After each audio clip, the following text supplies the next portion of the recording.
So we are at December already, and season 5 of our speaker series. I think this is presentation number 4, and we started in September. And we're going to have we have one of our favorite Pittsburgh guys back, and Vincent Ciaramella is going to be our speaker tonight, and he's going to talk about who was Charlie Fisher. Pretty amazing when you read this abstract. He comes from nowhere, comes out of nowhere, ends up maybe playing 11 games. And I know he's had some conversations with David Nemec about it, so I know that's I'd like to have listened in on those conversations because it must be really interesting. He might have fought the Indians in the Montana Territory. He may have been a friend of Buffalo Bill. So Charlie Fisher was somebody who Vincent really did some digging to find out a little bit about. And we're going to learn a little bit about that tonight. Very, very interesting. Okay, I'll let Bob just talk about some ground rules here, and then I'll introduce Vincent and the topic. Very good. Thank you, Peter. Just two things to note. It's best if everybody other than the speaker mute themselves. It's kind of self-defeating when the speaker does that, but nevertheless. And if you want to ask questions or make comments, please use the chat function. If you run your cursor down the bottom of the screen, chat should be there. If it's not, and it's on some versions, it's not, just go over to the right where it says more, click that, and chat will be in there. It'll pop up a little box in the lower right-hand corner where you can type questions and comments about what's going on. Now, tonight, the speaker is Vince Ciaramella, a Pittsburgh native and lifelong resident. He's a high school psychology teacher, but we don't care anything about that. He's a repeat presenter for the speaker series, and he has this deep interest in the 19th century and early 20th century sports history, particularly around Pittsburgh. He's the author of Jack McClellan, The Pride of Pittsburgh, and Greats in the Graveyard, and some other things. He's a regular contributor to SABR's Bio Project, and it's also a board member of the Negro League Memorial Marker Project. Tonight, his topic is, as Peter said, who was Charlie Fisher? And I just guarantee everybody that after tonight's presentation, you will be in the 99th percentile of knowledge about Charlie Fisher. Vincent, if you'd like to bring up your slides. Yeah, absolutely. Here, let me get this up and running here. Hit just hit the share screen, and you should get a dialog box and it has your slides in it. Yeah, let me restart that up. Sometimes it goes away. All right, there we go. Boom. Okay. Can you guys, everybody see it? Go to full screen. Yes, slideshow from beginning. You guys good? Yeah, go ahead. All right. Have at it. So, I think I got to thank Pete for kind of leading us in with the whole Christmas thing, because I was thinking about Charlie Fisher today, and the timing of this talk is really awesome because, as the days are getting shorter and the air is growing colder, we're heading up to Alaska to this guy to talk about Charlie Fisher. I mean, we're right at Santa's, front door with this guy here.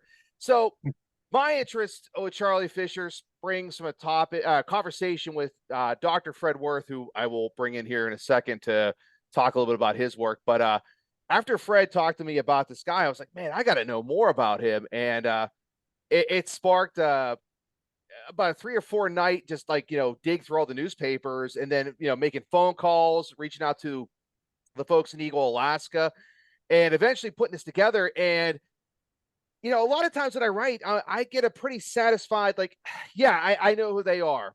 That's cool. I've got a really good picture and I can present this to the wider baseball field of researchers and enthusiasts and feel confident that you got a story.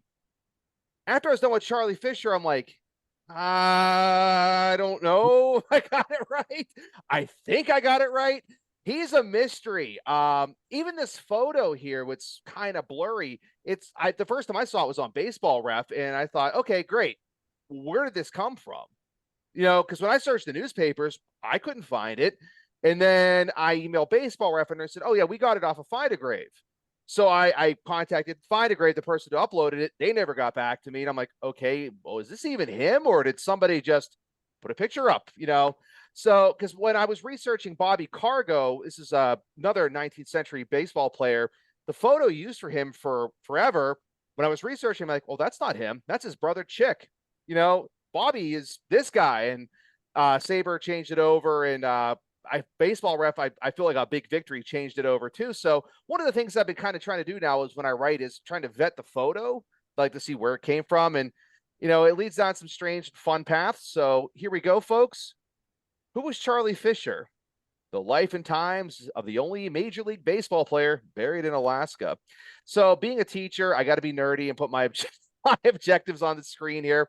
So today we're going to talk about baseball graves just real quickly, like how this kind of all started. We're going to jump into Charlie Fisher. And as we go through, I'm going to talk about a possible alternative bio, things that just don't seem to add up completely with Charlie Fisher. And I will tell you right now, what's the answer to all these? I don't know. You know, I'm going to present something else. I'll present what the primary sources say. I'll point out the inconsistencies, and I'll leave it up to you guys to make up your own mind. And at the end, I'll, you know, take any questions that you guys have that I can answer. First and foremost, you know, when you get to like baseball history, I mean, baseball history, as I talk to my students in psychology, there's certain things that are umbrella terms. And underneath those umbrellas are many subcultures, subdivisions of the topic. Baseball history and baseball research is a big umbrella topic, but then you can go myriads of different ways with that. You can research the history of cards. You could research the statistics. You know, you could research, you know, how many players are from one specific state versus another. There's so many ways you can research and immerse yourself in the hobby and, you know, feel that you're making a contribution. Me being a weirdo, I like visiting graveyards. And for the longest time, I thought I was probably the only one like that. Even prior to researching baseball, I was always kind of a what the pop culture, the zeitgeist calls a necro-tourist. I always like to pop in cemeteries, especially when they have somebody famous there, take a photo or mill around. Well, anyway, if you are in the lower 48 and you're in, you know, near a big city, or actually, I mean, we walk that back. If you're in the lower 48, it doesn't matter what state, you'd be hard pressed to not find a baseball player buried within, you know, a day's drive from your front door. Some states have a lot, some states not so much. Like Minnesota weirdly does not have a lot. You'd think Minnesota would have a lot. Pennsylvania, man, we got a ton out here. Go to New York, even more. Well, I thought I was kind of a nutbag at doing this. You know, I visited 300 graves. And then I met Dr. Fred Worth online, and Fred and I become friends. And if you don't know Dr. Fred, he's a mathematician. He works at Wesleyan University out in Oklahoma now. And this this year, he actually, you know, passed a milestone in his visiting graves. He visited his 10,000th grave, and it has since climbed since then. So Fred's work, you know, if you ever want to go on SABR's site and do this, you know, kind of see what's around your house, this map is still very underfilled. It's a work in progress, but it's compiling all the finds that he's made across the United States into a map that if you live in, let's say again, Pittsburgh, or you live in Albany, or if you live in LA, you can go into it and say, oh, wow, okay, I've got about 5 guys within like 10 miles of my front door, and you could go visit them. So Dr. Fred came up here to Pittsburgh, was in 2020, it was beginning of 2023, to do some do some research, and I said, dude, I'll take you around, man, because Pittsburgh's got a lot. So we drove around and we visited 66 people that day, and all over the course of the day, we just talked about some of the more, neat finds, the interesting people, the some of the even the graveyards themselves that we visited that, had, a story. Like he went to a cemetery in New Jersey that I guess is the meeting place for local gangs on Sunday. So the lady warned him, don't go in there. And then there's other graves that are off limits to the public. You can't get there. I believe he told me about one in Minnesota. One of the gentlemen's buried in a graveyard for the criminally insane off a maximum security prison. So he had to get like police escorts to go in, do his thing, and get out. So good stories. So Dr. Fred and I, kind of bonded over this weird hobby. And then he told me about a guy named Charlie Fisher. And I thought, okay, Charlie Fisher, what's his deal? Well, Charlie Fisher is the only Major League Baseball player buried in the entire state of Alaska.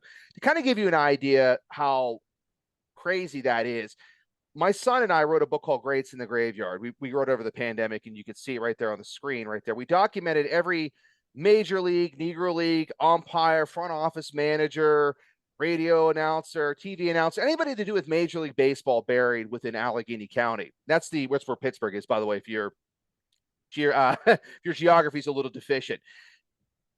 In our little county, we found 186 people that had something to do with Major League Baseball. And that's not counting minor league guys or guys that played in the Federal League at 1913 or, these other kind of offshoot outlaw leagues.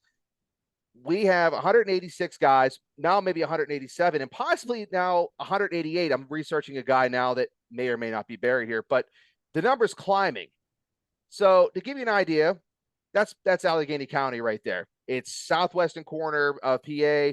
It's not one of the bigger counties. It's a big county, but not one of the bigger counties. It's got Pittsburgh as its main city, and we've got a lot of people buried here. Compare that now. Oh, I'm getting ahead of myself. It's the 33rd largest state. Now compare that to Alaska. That's Alaska sitting on top of the United States. It's a massive, massive state. So you would think, hey, there's a lot of land. There's got to be a lot of people, a lot of players that are from Alaska or buried in Alaska. That was my original thought. This big state like Texas has got a lot of people buried there and a lot of players born there. Alaska should have the same. Well, I'm not an Alaska historian, but I kind of came to be one a little bit researching Charlie Fisher. And I came to realize, well, as of 2023, there are only 12 major league ball players that were ever born in Alaska. That's nothing. I mean, there are 12 Major League Baseball players buried within born within, I don't know, 30 minutes from my front door and more. I mean, Pittsburgh has a huge amount. Alaska, which is a massive landmass, only has 12. And out of all Major League ball players, there's 22,000 and some that played Major League Baseball. Only one is buried in Alaska, and that's Charlie Fisher, and he's not even a native of Alaska.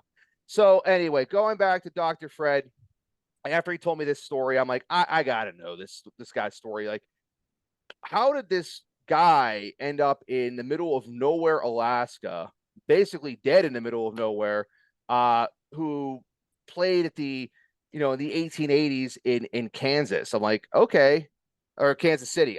So I had to know. Anyway, so I started researching, and once I got done with my research, and it was, it went through the peer review process through the SABR project. I've written 15 bios.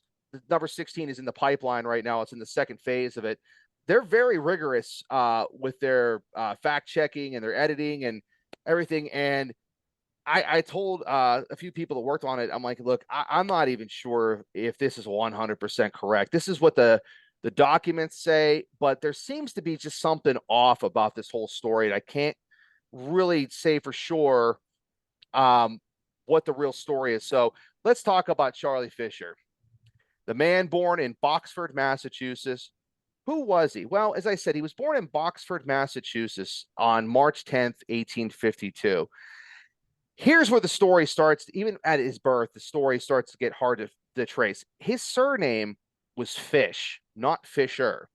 So that was the first, like, okay, well, this is going to be a little bit of a challenge. It's not a name like Ciaramella where it's somewhat unique.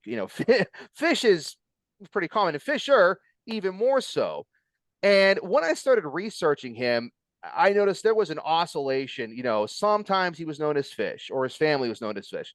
Sometimes he was Charlie Fisher, the Ficher, and sometimes he was Fisher. And that became kind of a now I got to detangle this mess of making sure, because a lot of times, as you guys know, box scores only include the last name and there's no biographical information. And a lot of 19th century sports writers really didn't document players' histories, where they came from. They just assumed that you already knew. So one of the things I had to be careful with was, don't pollute the bio with wrong fishes, or fishers, or Fisher, the other spelling. So I had to be really careful about how I went about writing this.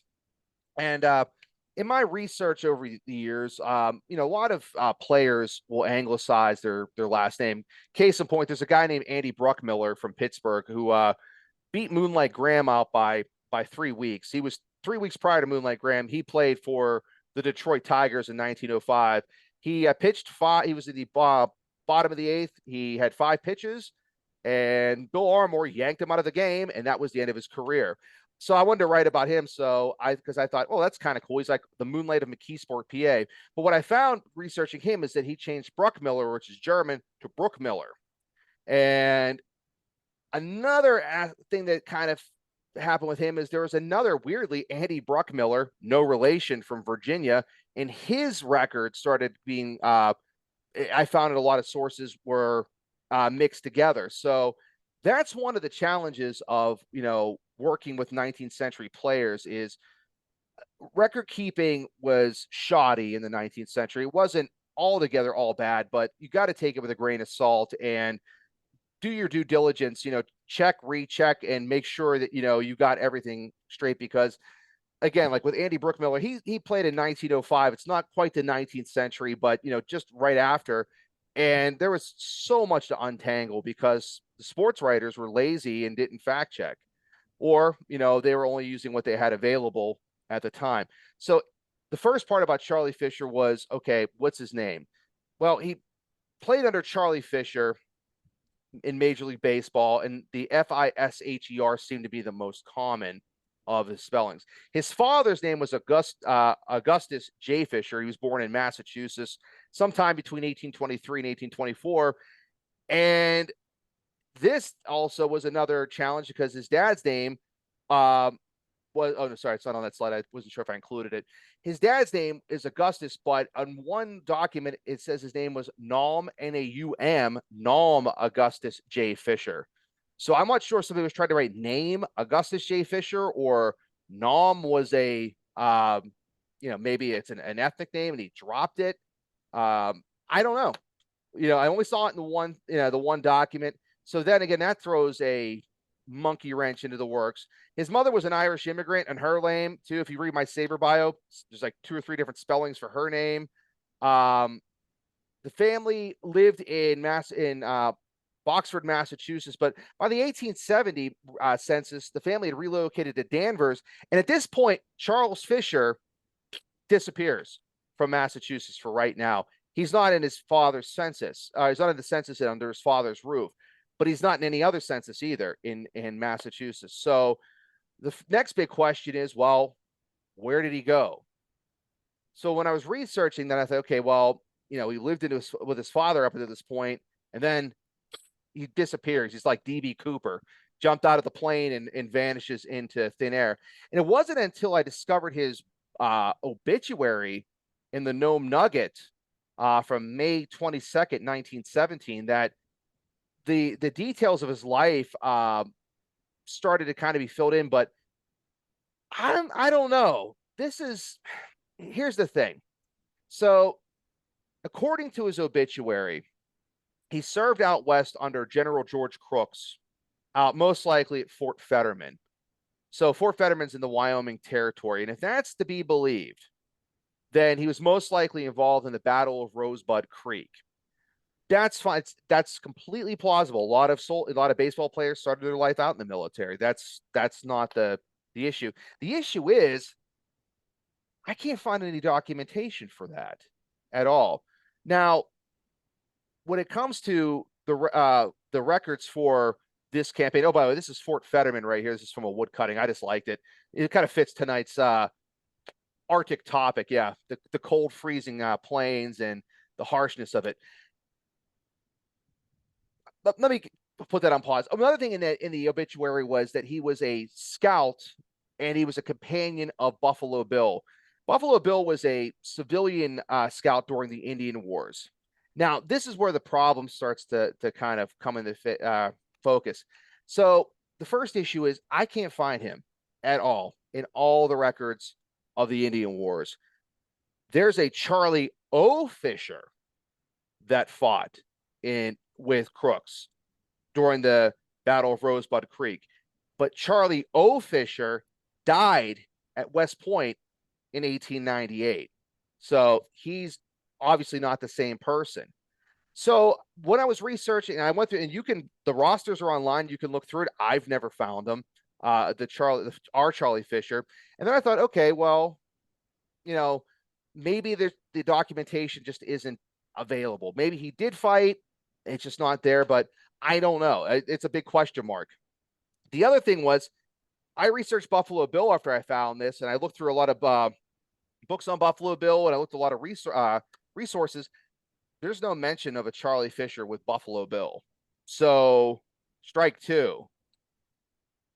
If you go back to where this was published, the Nome Nugget, Nome is very far away from Eagle, Alaska, where he's laid to rest. And this was published about 5 months after, March, April, May, 3 months after he had passed away. And none of the other papers, that are closer to Eagle even kind of touched, the obituary for Charlie Fisher. So I don't know. Maybe the person who wrote it kind of got their facts mixed up, or maybe he was there and I just don't have access to documentation that they have.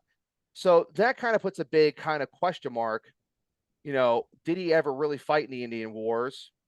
And was he a companion of Buffalo Bill? But that even leads to another bigger question. So this all took place in like the 1870s. Where did he have time to play baseball? Like, where was he playing it? Now, on military bases, they play baseball all the time, but there's no indication at Fort Fetterman there were games going on. Now, it could have just been pickup games or whatever, but there's nothing like you hear about like the documentation in Civil War prisoner camps and playing games. So anyway, my big question was, okay, if he's out fighting out, at Fort Fetterman in these battles, well, when did he have time to play, any type of baseball and be picked up by a major league team? I don't know. The only evidence I could find about his time at this time period was that on July 15th, 1877, he was married to Sarah Hiller, and the two had 2 children, and that he was a cobbler or a shoemaker. And that's what he was. And I'm thinking, okay, well, that makes more sense. He's still living in Massachusetts. He's got a trade. He's a shoemaker. He's got 2 kids. So obviously he has 2 kids by the 1880 census. So he obviously had to be born before 1880. And he's married on July 15th, 1877. It seems like it's too short of a time span between fighting in the Indian Wars out in the remote Wyoming and Montana territories to becoming a shoemaker in Boston and being married with 2 kids. That seems to be another one of those things that just doesn't add up. So it seems unlikely, though not impossible, that he was out west with Crooks. I mean, who knows? I mean, it's one of those things I guess we'll never know for sure unless we get a time machine. So my next question was, when and where did he begin to play baseball? And that is a simple, I have no idea. So I called and talked to, first through email, and I talked to Dave Nemec on the phone, and I'm a big fan of his work. And we were talking about just, some of the, war stories about researching some of these guys. And this is actually a quote from his book, The Rank and File 19th century Major League ball players was, for years, Charlie Fisher's career stats were combined with another Fisher, a pitcher in 1884 whose first name is unknown, and also with a George Fisher, who was also a player from 1884. So Fisher supposedly played, well, somebody named Fisher or R. Fisher played 10 games for in the Union Association, and then one game or for Kansas City, and then one game for Chicago. And that seems to be really the extent of his career, other than, some slints on some minor league teams out in Massachusetts. So here's my guess, and this is all pure speculation. My guess is that he started playing in Massachusetts on some sandlot team or some semi-pro team. And at some point, the Kansas City Cowboys, a scout or somebody came in, saw him and said, "Hey, why don't you come play for us?" It's not out of the realm of possibility. I'm researching a guy named Scott McCandless right now, played for the Baltimore Terrapins between 1914 and 1915. Prior to, playing in the majors, he played on a local team here in Pittsburgh with really no big minor league affiliation. He went straight from like the sandlots of Pittsburgh to the majors. It happens. The other guy named Dean Sturgis from this area, same story. So it's not uncommon. How and when that happened, again, it's lost to time for right now. And the big problem is kind of tracking him. His surname is so hard to track because there's so many different Fishers out there. For a while when I was writing this, I thought I was on the right trail. And I was like, oh, I keep finding this Fisher playing for this other team. And I'm like, yeah, I found something nobody's ever found before. And then it was his name was George Fisher. I'm like, crud. All right. I just spent like 2 hours researching this, trying to do a paper trail, thinking I found something great, and it was a dead end. So he is super hard to track. And that's what Dave Nemec and I were talking about. Will his story be ever completely fleshed out? Probably not, because his name is just so hard. But baseball ref Dave Nemec and the powers that be, and people a lot smarter than me, have said that he played 10 games with the Kansas City Cowboys in the Union Association in 1884. There is a Fisher that played there. You can find his name in the box scores. Doesn't give any biographical information about him at all. It just says Fisher. He played shortstop and third base. On June 10th in a game against the Chicago Browns, Fisher was moved to third base and scored 1 run. That was one time that the newspapers kind of singled him out and talked a little about his contributions to the game, although Chicago won that game 10-3. And then Fisher, the only really other time he's mentioned is on June 24th, when his time on the team was rapidly ending. He took to the field for the last time with the Cowboys, and the Sporting Life wrote that the score was a tie until the 6th inning when single by Fisher, supplemented with a 3-bagger by Taylor, sent in the winning run, and Kansas beat the Nationals 2-1. So that's really about all I found with Charlie Fisher. Oh my goodness, sorry, this went crazy. We get back there. Sorry about that. I see some people are typing in chat too, so I apologize if I'm not getting to it. Can you guys still see the screen? Everybody still see the screen? It just kind of went berserk for a second. It's okay. You're back. All good. All right, good. Okay, sorry. Yeah, it just started skipping. Well, anyway, so Fisher went on to play 1 game with Chicago as well. And as Dave Nemec stated, how that happened is a kind of a mystery. I do have a theory, because the game he went to Boston to play with Chicago, is maybe he deadheaded home with Chicago and played a game with them just so he could get a ride, a ride back to the city, maybe like a train ticket. I don't know. Maybe that's it. But anyway, he finished his career with a .233 batting average and .700 field percentage over 11 games. So after that game with Chicago, though, his whereabouts completely disappeared, like for the rest of that season in 1884. I know Dave Nemec and I were talking about that. Neither of us can track him down or what happened to him. So the following season in 1885, Fisher played for 3 different teams in the independent Eastern New England League, and that was the Portland, the Harvard Hill, and the Newburyport Clam Diggers. And really, that's it. After that season, he vanishes in thin air. And that's the extent of what we know about Charlie Fisher's baseball career. Wherever he went, and if he played baseball after that, is unknown. But what I did find out was Fisher divorced his first wife prior to 1890 and got remarried, met his second wife while he was working as a dance instructor, which is, again, it's this guy seems to have a lot of talents. You know, he's going from shoemaking to baseball to now he's a dance instructor. He met her, and again, like most people at this time, you know, who are looking to strike it rich, Alaska, the Klondike Gold Rush in 1898 was the perfect opportunity. If you wanted to, you know, roll the dice and try to make some big money, you know, you can go up to Alaska and try your luck, just as the 49ers did a half a century earlier.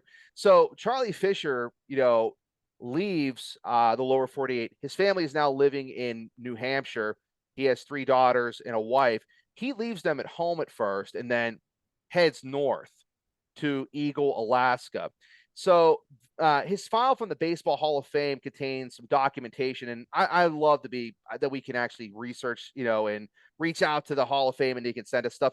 Some of the stuff that I found out I would have never found out without them was that he was a teamster and a woodcutter, and he was also a member of the Arctic Brotherhood Lodge, which was a social club in Eagle, Alaska. That information came from a letter that was from one of his daughters that was still living in the I think it was 1995. She was of advanced age. She was kind of filling in little bits of information for a researcher whose research ended up in the Hall of Fame library. So that's all she knew. And to give you an idea, this is where Eagle, Alaska is. That red pinpoint right there. Eagle, Alaska is about as remote as you can get. I mean, Alaska in itself is a remote state, but Eagle is remote. One of the things I thought about doing eventually was going out there, and I started researching, like, oh, how do you get there? And it's not easy. Eagle, Alaska is located on the Yukon River. It's about 5 miles from the Canada-United States border.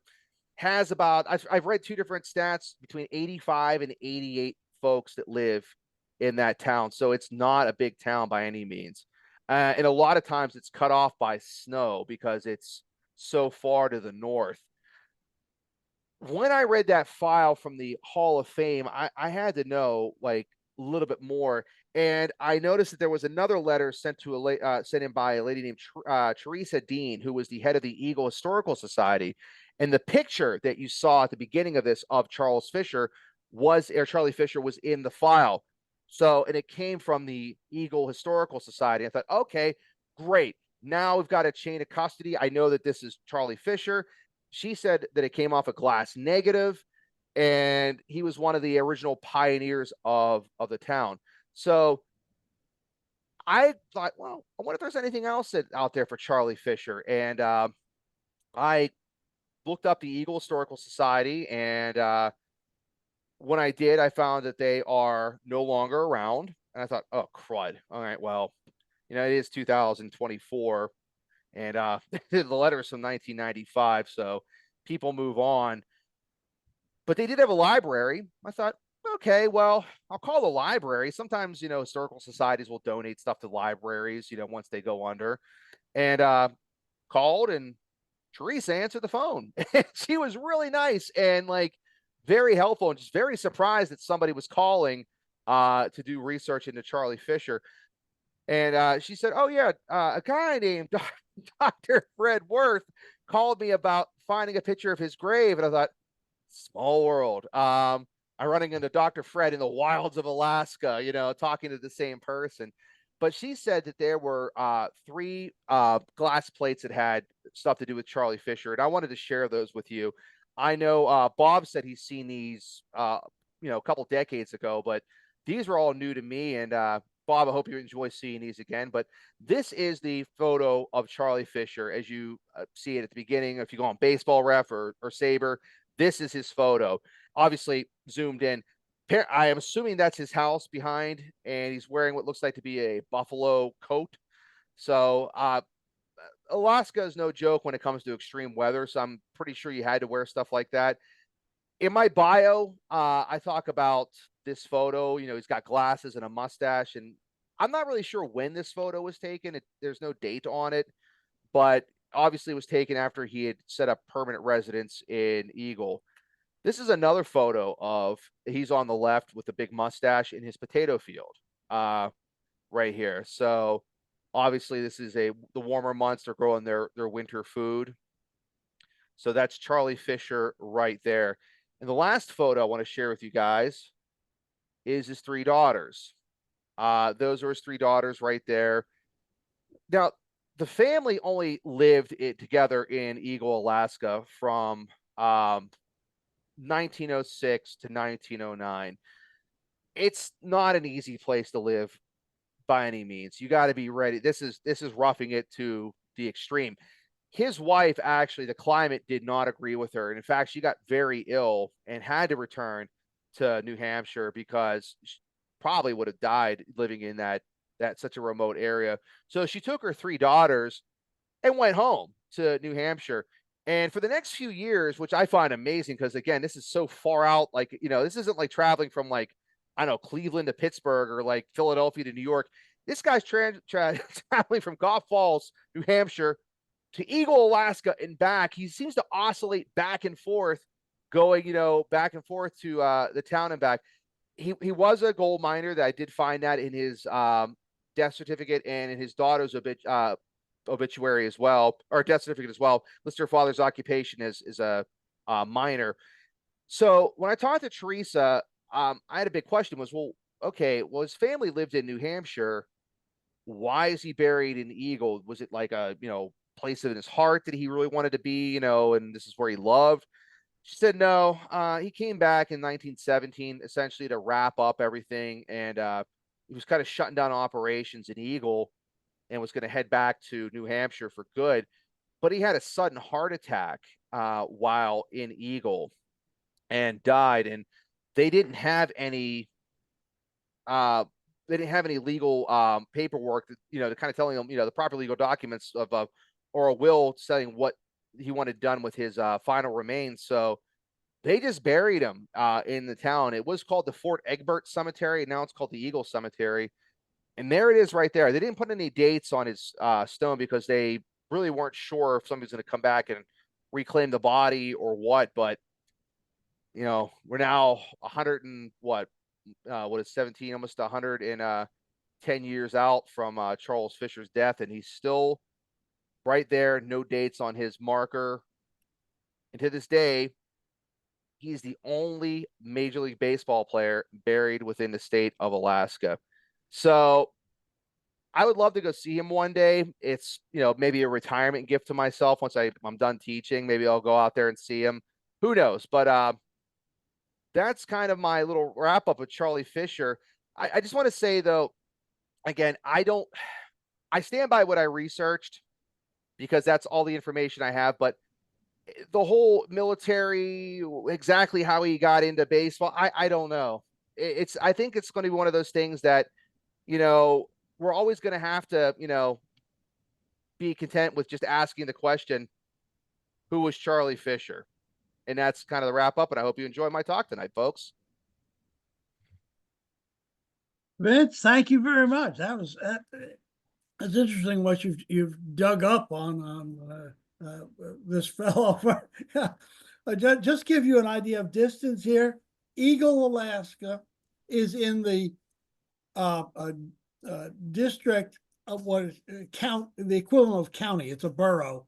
It's East Fairbanks. Fairbanks is in West Fairbanks borough. Eagle to Fairbanks is 360 miles. You're not near anything except the Canadian border. We had a couple of comments. Andy Turek asked about the Graves map you showed. That is that from the SABR landmark site, and that is where a whole lot of information is, including the things Fred has been contributing. Tom Veal gives you some more speculation on the term gnome. Oh, okay. Saying that, Nomen, Nomen, is German or some foreign language that means name. So that follows your speculation that it's somehow, whether it's a new page or what, you'd have to go through those sort of things. And of course, Joanne Hulbert being familiar with telling tall tales says maybe Charlie told a lot of tall tales that people remembered and the stories followed him into his obituary, because it's not unusual for people to say, oh yeah, I was with Buffalo Bill. I'm going to grab Karen here, but can I share a quick story about that? Because I actually ran into this myself. So in our grave marker project for the Josh Gibson Foundation, we found a guy named Fuzzy Walton. He played for the Grays. So I found him buried in Calvary Cemetery in Pittsburgh and put it in my book. And I was on the news and they showed like different pages from my book and they showed Fuzzy Walton's page. I get a call from his granddaughter saying, it's all wrong. He's not buried in Calvary Cemetery. He died in the 1990s. We cremated and put him in our backyard. And I'm like, okay. So, and I clearly have like documentation that he died in 1973. And I'm like, I hate to say this, but man, she sounded like a little off her rocker. And I'm like, I told Sean Gibson, who's the head of the foundation, I'm like, we're going to Fuzzy Walton, we're going to put on the side. I'm like, this is a lawsuit, and she was pretty adamant. She's like, no, and I'm wondering, I guess, nobody would check up, maybe her grandfather said, oh, I am that Fuzzy Walton, the ball player. And, you never thought that some weirdo would be researching him like, all these years later. Karen, I'm sorry. Go ahead. You want to ask a question? Oh, yes. I'm from Pittsburgh. Nice. Yes. So I was wondering, and all of the research, when did you actually give up and say, this is all a joke, or this is a lie, or this is just.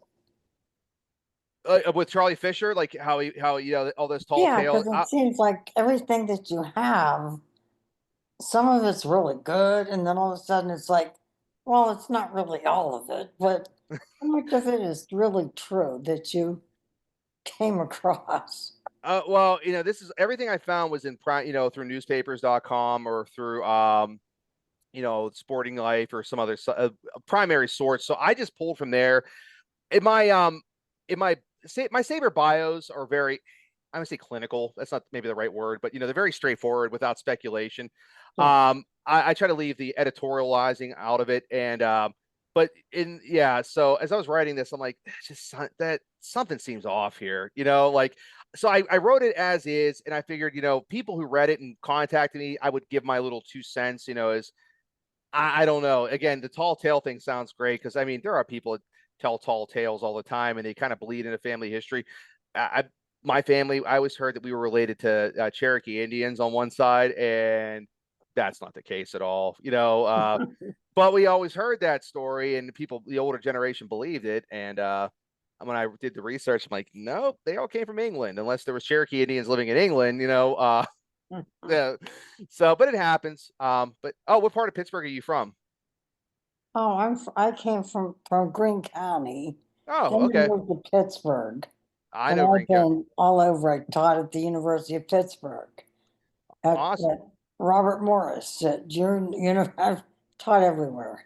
Awesome. Well, hey, it's another part of the 412 crew, right? You and I. Teachers always seem to find each other too, So that's awesome. No, well, thank you. Yeah, I personally, like I said, like after I was researching, I was done. I'm like, like I felt that I pretty much was like, yeah, I got the story right as right as you can with primary sources and secondary sources, but save a time machine and go back and interview them. I don't know. Dave Nemec and I had a nice conversation about him, and Dave's like, I don't know, and that's the thing about researching these 19th century players is, a lot of times the road runs out. They don't have any children. You can only trace so far up to, in their family line before it vanishes. And that's the fun of it though, because I love bringing these older players back to the limelight just because they've been forgotten. And working with the Josh Gibson Foundation too, it's been a blast, and digging up some of the information about some of the Negro League players we've marked in the city. It's been a lot of fun too. So I'm sorry. Well, thank you. Vince, Woody Eckert makes a note on the distance between New Hampshire and Eagle, 4,400 miles. So it wasn't a day trip No, not at all. You're not going out to get a gallon of milk. You're like, I'll be back in a few, you know? And I gotta imagine too, like you took a train probably someplace. You probably had to hike in at some point, you know, because there really was no infrastructure or ride a horse or something into Eagle at that point. Or dog sled. Yeah. And so it wasn't easy. Uh, Andy Tarek notes asks that if you've researched through the daughters or found any descendants. The line ran out for me, like with the 90s stuff that was in the Hall of Fame research. So because Ancestry has up to a certain point all the information, and then they don't, you know. So I couldn't find anything beyond some family. Supposedly there was a son, a grandson, or great grandson living somewhere, but I tried to look and I couldn't find any information on him either. So you need like a forensic genealogist at that point who has, like, you know, access to better stuff than I do to kind of track them in. But yeah, I don't know. It's I would love to know more about him, but I've got a feeling that so much time has passed and people are gone that his story is going to be just kind of what it is, like a big old question mark. And that's okay. You know, I feel vindicated with all the other guys I write about, that I'm like, yeah, I'm pretty confident with all those guys. Fisher will be the one that he's going to be my big mystery one, but I also kind of think it's kind of fun too. You know, the Charlie Fisher mystery. It's your white whale. Exactly. Pamela Baker notes that reconstructing a life is not easy, but she asked the question, were there any newspapers in the immediate area that covered that region? No, that's the weird part. So I was talking to Rory from the Bio Project, and he was I think the editor on that piece, and he goes, "That's so strange that Nome, Alaska was the only one who picked up that story. You know, Nome is on the other side of the state from Eagle, but like Juneau, Fairbanks, and all those other ones, nobody covered him at all. So, but yeah, the closest newspapers would have been like probably Fairbanks would be the closest in that area. But Eagle's always been kind of just a remote outpost. And when I was talking to Dr. Fred Worth, I think the only two ways to get in there now, even today in the 21st century, is either you could fly in on a smaller charter. They have like a small little airstrip. I don't know if they even do commercial flights, or if you had to like, or if you can, I don't know, maybe hitch a ride with a mail flight or something. But the road to get there, suppose, it's like 99 miles of bad road, you know, to get there. It's not easy. So I'm planning on doing it one day, you know, just so I can say I've done it. But yeah, it's going to be an interesting trip. Hopefully by that point we perfect the teleporters from Star Trek, and I could just beam in and beam out, you know. So, well, I want to thank you for the talk and uncovering what we have uncovered and sharing it with us. Joanne Hulbert notes here that research on any subject never ends. Want to bet? But nevertheless, there's always more to the story, or at least so some people say. And if you do find something, I think everybody would like to hear about it. Pamela Baker says, let us know what you find. And we would be most interested. Send it to me and we'll put it in the newsletter.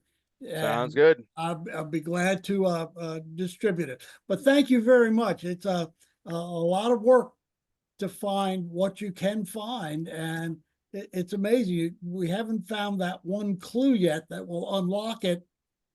Maybe we never will. Maybe we just keep digging. Thank you very much, Vince. Thanks, Bob. Thanks for having me today. If you Can I would ask, now close your slides down, and we'll go back to the full screen for everybody. Just hit escape. It should be out closed on they're closed on my end. No, wait. Oh, wait, hang on. Yep, there you go. Sorry. There we are. Yep, sorry Okay. about that. So if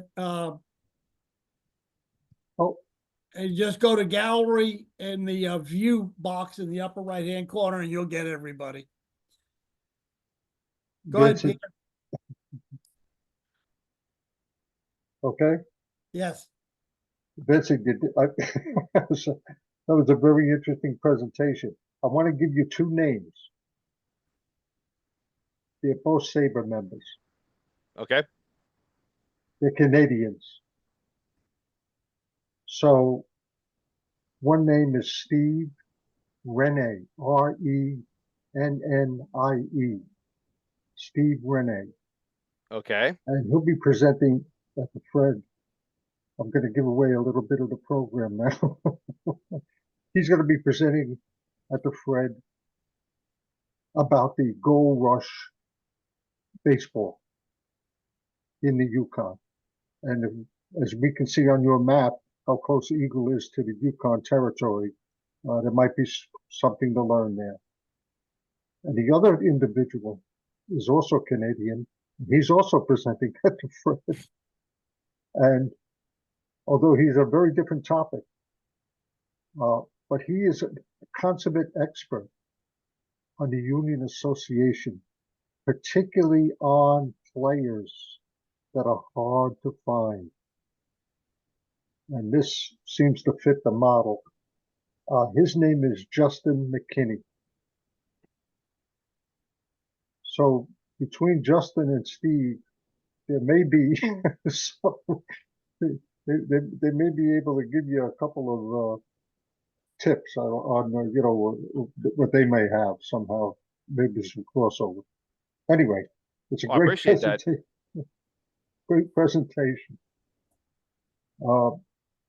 I want to say that next month, on the second Tuesday for our next 19th Century Baseball Speaker Series, the first of the calendar year 2025, Jack Bales will be on board here. He's here this evening, and he'll be presenting about an interesting title that delves deeper into his research on William Hulbert. Turkey for himself and Buzzard for the other clubs. How William Hulbert, no relation to Joanne, we don't think yet. How William Hulbert abused his power to get what he wanted. So that'll be next month on January the 14th. And for those who, there's some crossover here. Coming up, not this Thursday, but the following Thursday is our last of the winter series or winter months, the winter quarter of our book club discussions.